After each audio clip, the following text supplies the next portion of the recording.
LibreOffice Base குறித்த spoken டியூட்டோரியலுக்கு நல்வரவு. இந்த டியூட்டோரியலில் LibreOffice Baseல் எளிய படிவங்களை காணலாம். இங்கே கற்கப்போவது ஃபார்ம் என்றால் என்ன? ஃபார்ம் ஐ விசார்ட் உதவியுடன் உருவாக்குவது எப்படி? LibreOffice Base ஐ பயன்படுத்தி இதுவரை ஒரு டேட்டாபேஸ் உருவாக்குவது, டேட்டாவை சேமிக்கும் டேபிள்களை உருவாக்குவது ஆகியவற்றை கண்டோம். ஆனால் டேட்டாபேஸ் டேபிள்களில் டேட்டாவை எப்படி உள்ளிடுவது? டேபிள்களின் செல்களில் நேரடியாக டேட்டாவை டைப் செய்யலாம். இப்படி போன டியூட்டோரியலில் செய்தோம். குறைவான பிழை சாத்தியங்களுடன் டேட்டாவை விரைவில் உள்ளிட வழி உண்டு. அது ஃபார்ம்ஸ் மூலம் உள்ளிடுவது. ஃபார்ம் ஒரு ஃப்ரண்ட் எண்ட். டேட்டாவை உள்ளிடவும் திருத்தவும் உதவும் பயனர் இடைமுகம். உதாரணமாக ஒரு எளிய ஃபார்ம் டேபிளில் உள்ள fieldகளை கொண்டிருக்கலாம். உதாரணத்துக்கு முந்தைய டியூட்டோரியலின் டேட்டாபேஸ் ஐ பார்க்கலாம். புக்ஸ் டேபிளில் உள்ள fieldகளை ஒரு எளிய ஃபார்ம் கொண்டிருக்கலாம். புக்ஸ் டேபிளில் இந்த ஃபார்ம் டேட்டாவை உள்ளிட பயன்படும். ஃபார்ம் ஐ உருவாக்க கற்போம். முதலில் LibreOffice Base புரோகிராம் ஐ துவக்கலாம். பேஸ் புரோகிராம் திறந்தில்லையானால் திரையில் இடது மூலையில் உள்ள ஸ்டார்ட் பட்டன் ஐ சொடுக்கவும். பின் ஆல் புரோகிராம்ஸ், LibreOffice Suite, கடைசியாக LibreOffice Base. இப்போது Open an existing database file தேர்வை சொடுக்கலாம். Recently used drop-down boxல் நம் லைப்ரரி டேட்டாபேஸ் தெரிய வேண்டும். இப்போது அதை தேர்ந்தெடுத்து Finish பட்டன் ஐ சொடுக்கலாம். LibreOffice Base ஏற்கனவே திறந்திருந்தால் மேலே ஃபைல் menuவில் சொடுக்கி பின் ஓப்பன் மீது சொடுக்கி லைப்ரரி டேட்டாபேஸ் ஃபைல் ஆன library.odb ஐ திறக்கலாம்.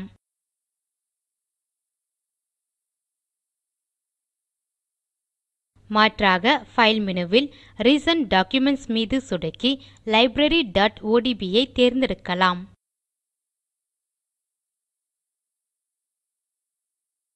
நாம் இப்போது லைப்ரரி டேட்டாபேஸ் இல் இருக்கிறோம்.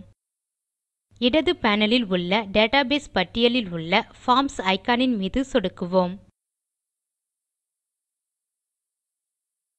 புதிய ஃபார்ம் ஐ உருவாக்க இரு வழிகள் உள்ளன. ஃபார்ம் இன் டிசைன் வியூ மற்றும் use wizard to create form. இரண்டாம் தேர்வில் சொடுக்கலாம். Use wizard to create form.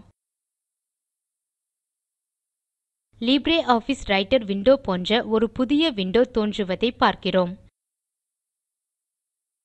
Form wizard என்னும் ஒரு புதிய பாப்-அப் விண்டோவை அதன் மீது பார்க்கிறோம்.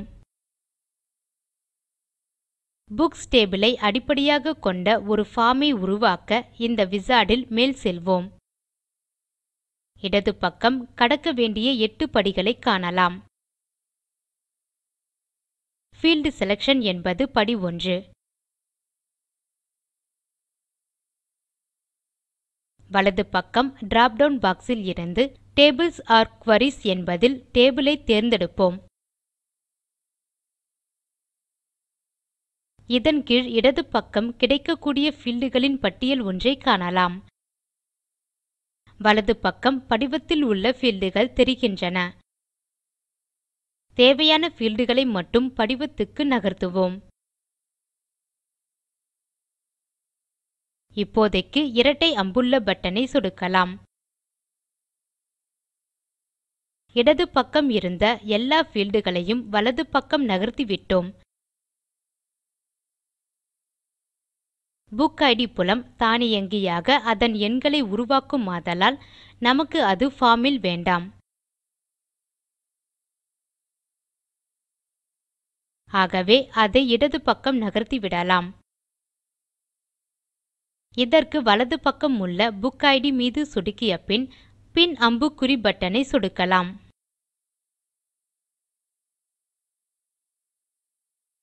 சரி, அடுத்த படிக்கு போகலாம். கீழே உள்ள நெக்ஸ்ட் பட்டனை சொடுக்குவோம். படி 2. நாம் எளிய பார்ம் ஐ உருவாக்குவதால் இதை தவிர்த்து நெக்ஸ்ட் பட்டனை சொடுக்கி மேலே செல்வோம். படி 5. Arrange controls. பின்புல விண்டோவில் புக்ஸ் டேபிள் ஆரஞ்சு பின்புலத்தில் இருப்பதை பாருங்கள். Arrangement of the main form என்று சொல்லும் லேபலின் கீழே உள்ள 4 சின்னங்கள் மீது சொடுக்குவோம். நாம் சொடுக்கிக் கொண்டு போகையில் பின்புல விண்டோ மாறிக்கொண்டே போகிறது. அதில் லேபல்கள், தலைப்பு, ஆசிரியர் ஆகியவற்றுக்கான டெக்ஸ்ட் பெட்டிகள் மாறுகின்றன. காலம்னார் லேபல்ஸ் லெஃப்ட் என்னும் முதல் அமைப்பை பயன்படுத்தலாம். அதற்கு முதல் ஐகானை சொடுக்கலாம். இங்கே இடது பக்கம் லேபல்களும் வலது பக்கம் உரைப்பெட்டிகளும் ஒரே காகித பார்ம் போலவே இருக்கின்றன. மேலே செல்ல நெக்ஸ்ட் பட்டனை சொடுக்கலாம். 6வது படி செட் டேட்டா என்ட்ரி. இப்போதைக்கு இதை தவிர்த்து அடுத்த படிக்கு போகலாம். படி 7. Apply styles. லிஸ்ட் பாக்ஸ் ல் உள்ள ஒவ்வொரு நிறத்தையும் சொடுக்க விண்டோவின் பின்புல நிறம் மாறுவதை கவனியுங்கள். ஐஸ் ப்ளூ மீது சொடுக்கி அதை தேர்வு செய்யலாம். இப்போது கடைசி படி. படி 8. இப்போது நாம் நம் படிவத்துக்கு ஒரு பெயர் கொடுக்க வேண்டும். நாம் சுயேட்சையாக பெயர் அமைக்கலாம். ஆனால் ஒரு விவரமான பெயரை நேம் ஒஃப் தி பார்ம் இன் கீழ் உள்ள உரைப்பெட்டியில் புக்ஸ் டேட்டா என்ட்ரி பார்ம் என தரலாம்.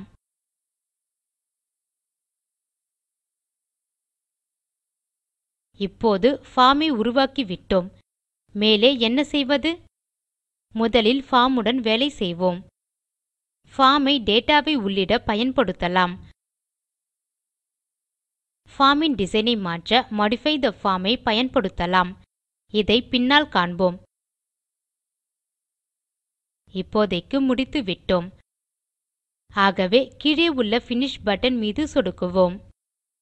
புக்ஸ் டேட்டா என்ட்ரி பார்ம் என்ற தலைப்பில் நமது முதல் எளிய பார்ம் ஐ தயார் செய்து விட்டோம்.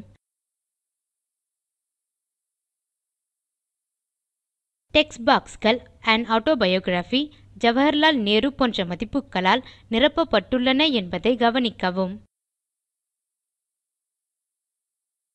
இவை எங்கிருந்து வந்தன? இவற்றை முந்தைய பேஸ் டியூட்டோரியல் ல் நேரடியாக புக்ஸ் டேபிள் ல் டைப் செய்தோம். இப்போது இந்த பார்ம் டேட்டா ஐ உள்ளிட தயார். tab விசைகளில் சொடுக்கி ஒவ்வொரு மதிப்பையும் காண்போம். படிவத்தில் இரண்டாம் புத்தகத்தின் தகவலும் தலைப்பும் இப்போது கான்க்வெஸ்ட் ஒஃப் செல்ஃப் என்றிருக்கிறது. கீழே பார்ம்ஸ் நேவிகேஷன் டூல்பார் ல் வலது பக்கம் காட்டும் கருப்பு முக்கோண ஐகானின் மீது சொடுக்கி ஒவ்வொரு புத்தகத்தின் தகவல் எனப்படும் ரெக்கார்ட் ஐயும் காணலாம்.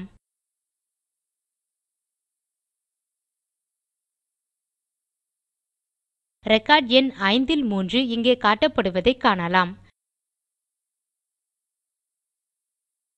கருப்பு முக்கோண ஐகானின் மீது கர்சரை வைக்க பேஸ் டூல் டிப்ஸ் ஐ காட்டுவதை கவனிக்கவும். First record, previous record, next record, last record. ரெக்கார்ட்கள் வழியே செல்ல இவற்றை பயன்படுத்தலாம். இத்துடன் லிப்ரியாஃபிஸ் பேஸ் ல் எளிய பார்ம்ஸ் குறித்த இந்த டியூட்டோரியல் முடிவுக்கு வருகிறது. நாம் கற்றது பார்ம் என்றால் என்ன, பார்ம் ஐ ஒரு விசார்ட் உதவியுடன் உருவாக்குவது எப்படி. ஸ்போக்கன் டியூட்டோரியல் பாடங்கள் டால்க் டோ ஆ டீச்சர் திட்டத்தின் முனைப்பாகும். இதற்கு ஆதரவு இந்திய அரசு துவக்கிய MHRD இன் ICT மூலம் தேசிய கல்வித்திட்டத்தின் வழியே கிடைக்கிறது. இத்திட்டம் spoken-tutorial.org ஆல் ஒருங்கிணைக்கப்படுகிறது. மேலும் விவரங்களுக்கு spoken-tutorial.org/nmeict-intro. தமிழாக்கம் கடலூர் திவா. நன்றி.